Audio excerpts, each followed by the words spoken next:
Most gardeners are taught early on that compost is the holy grail of soil health. Make compost, turn compost, screen compost, feed compost to the soil.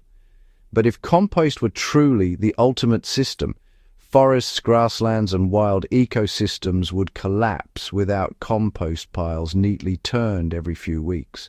They don't. They thrive year after year without a single shovel of finished compost being applied.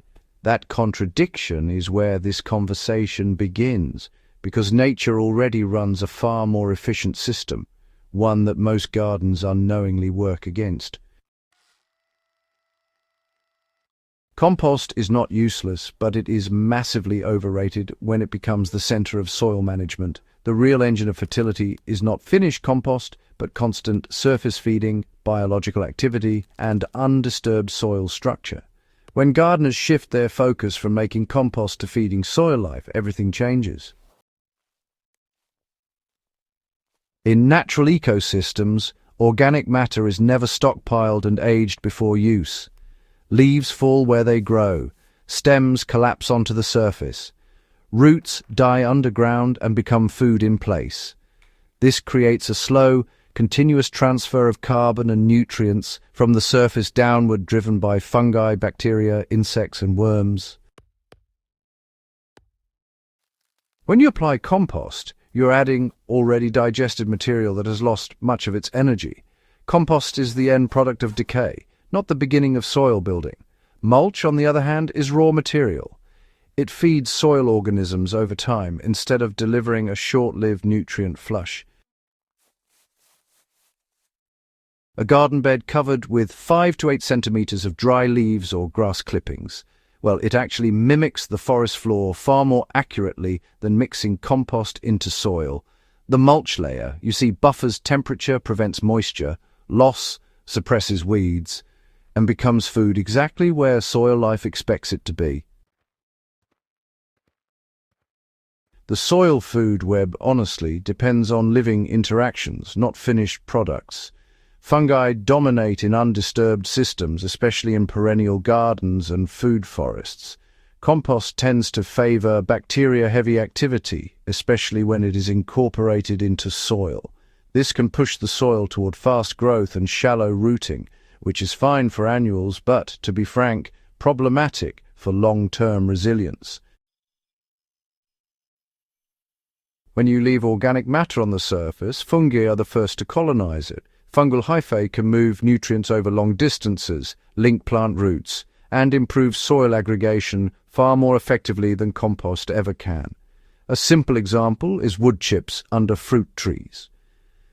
A layer about 10 centimeters thick, kept 5 centimeters away from the trunk, will slowly convert compacted soil into rich, crumbly structure within 1 to 2 seasons, and that's without any compost added. This fungal pathway is how nature builds deep, stable fertility that does not wash away after one rainy season.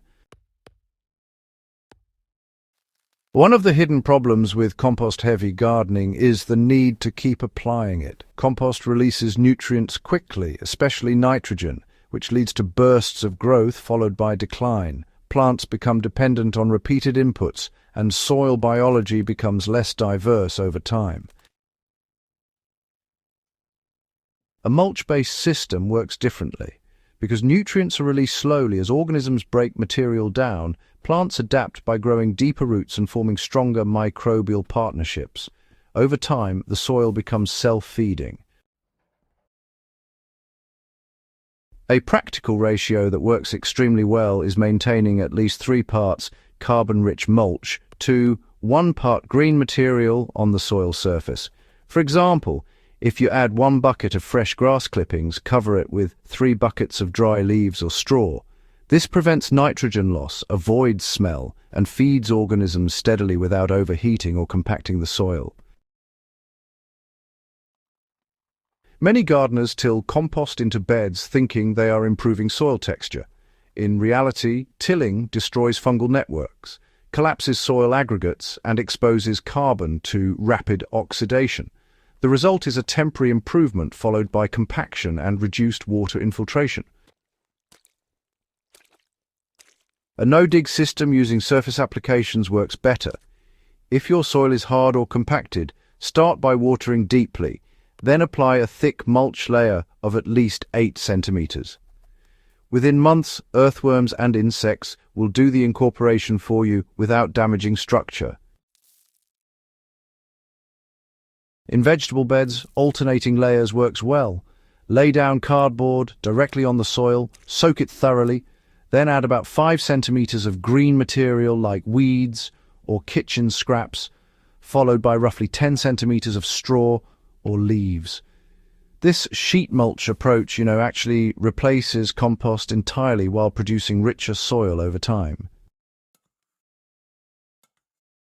Compost works best as a microbial inoculant, not as a fertilizer.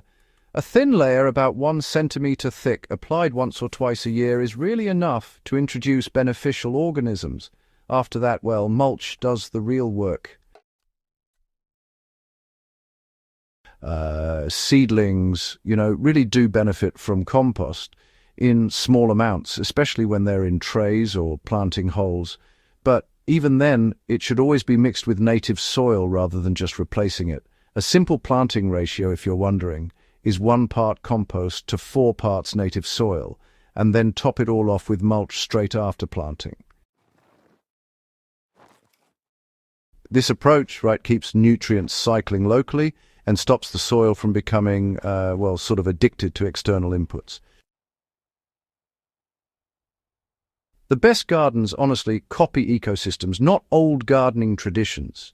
When you take a step back and really observe healthy landscapes, you never see bare soil or turned earth or finished compost spread out in thick layers. What you actually see is constant cover, loads of diversity, and decay happening right there in place.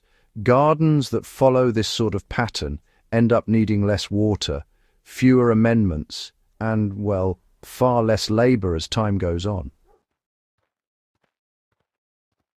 The shift away from compost as the centerpiece isn't about doing less. It's about doing what actually works for the long term. Feed the surface, protect the soil, and let biology, handle the rest. If this perspective has helped reshape how you think about soil, do make sure you subscribe to Evergreen Garden, share this with another gardener who's still battling with their soil, and keep growing in ways that work with nature, not against it.